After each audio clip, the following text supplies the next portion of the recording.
Pada tahun 1915, di tengah-tengah Perang Dunia Pertama, Sekutu melancarkan sebuah kampanye yang diharapkan akan menjadi pukulan telak bagi Blok Sentral. Sebuah serangan amfibi yang ambisius di semenanjung Gallipoli, Turki.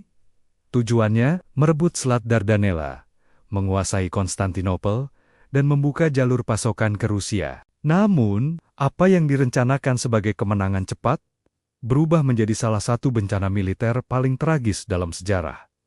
Ini adalah kisah Gallipoli, kisah tentang keberanian, pengorbanan, dan kegagalan yang mengguncang Sekutu hingga ke pondasinya. Apa yang sebenarnya salah di Gallipoli? Jawabannya terletak pada serangkaian kesalahan perhitungan yang fatal. Sejak awal, para pemimpin Sekutu meremehkan kekuatan Kekaisaran Ottoman. Mereka menganggap pertahanan Turki lemah dan ketinggalan zaman. Keyakinan berlebihan pada kekuatan angkatan laut, mereka membutakan mereka terhadap kenyataan di lapangan. Mereka percaya kapal perang mereka bisa dengan mudah menghancurkan benteng-benteng di sepanjang Dardanella. Namun, medan yang curam, parit-parit yang kokoh, dan semangat juang tentara Ottoman yang gigih terbukti menjadi rintangan yang tak terduga dan mematikan. Kegagalan di Gallipoli bukan hanya disebabkan oleh meremehkan musuh, tetapi juga oleh perencanaan yang sangat buruk. Intelijen yang dikumpulkan tidak memadai, menyebabkan kesalahan navigasi yang sering terjadi, bahkan sebelum pendaratan dimulai. Peta yang digunakan seringkali tidak akurat, dan informasi tentang posisi artileri Turki sangat minim. Akibatnya, banyak pasukan yang mendarat di lokasi yang salah.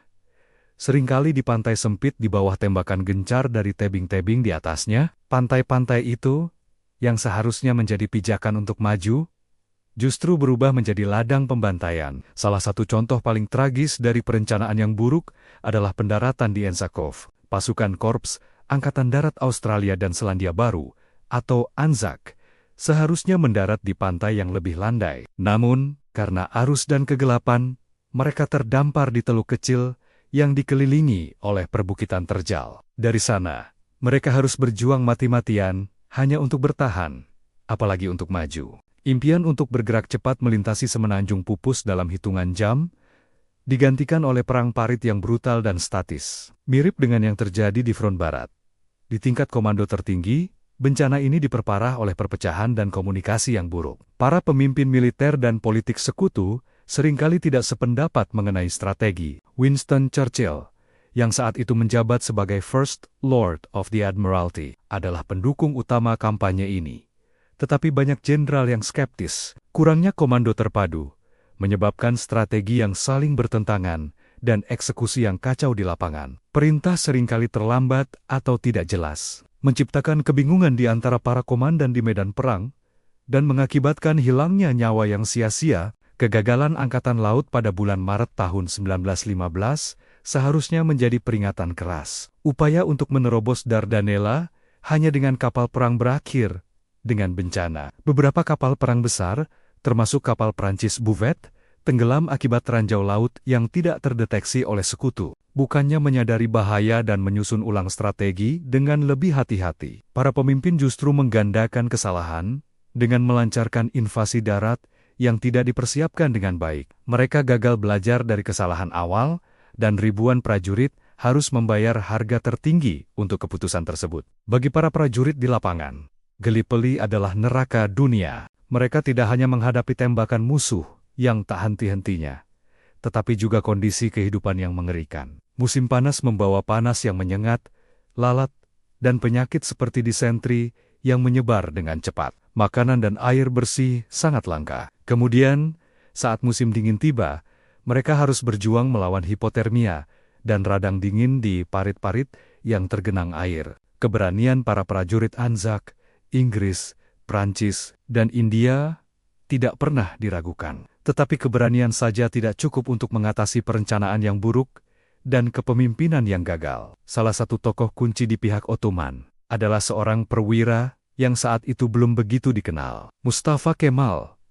Kepemimpinannya yang brilian dan pemahamannya yang mendalam tentang medan perang menjadi faktor penentu dalam menggagalkan serangan Sekutu.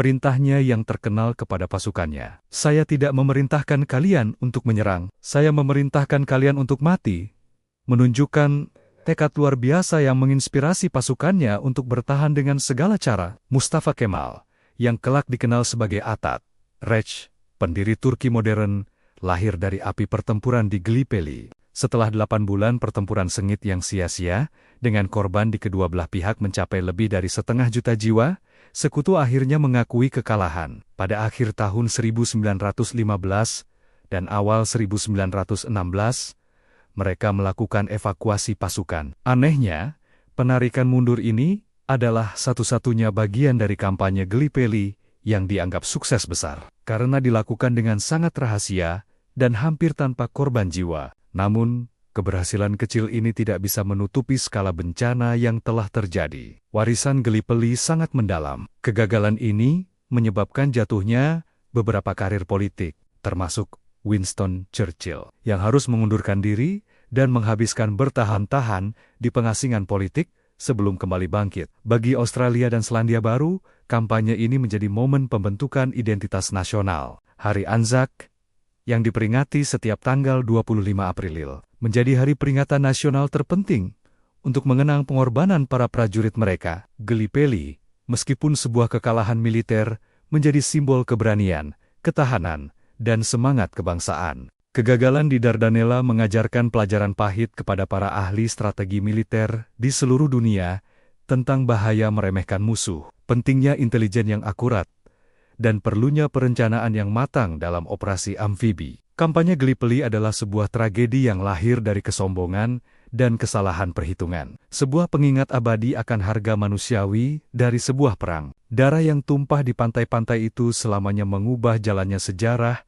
dan meninggalkan bekas luka yang tidak akan pernah hilang. Terima kasih telah menonton. Jika Anda menyukai konten sejarah seperti ini, jangan lupa untuk menekan tombol suka, bagikan video ini, dan berlangganan saluran kami, agar tidak ketinggalan video berikutnya. Sampai jumpa lagi.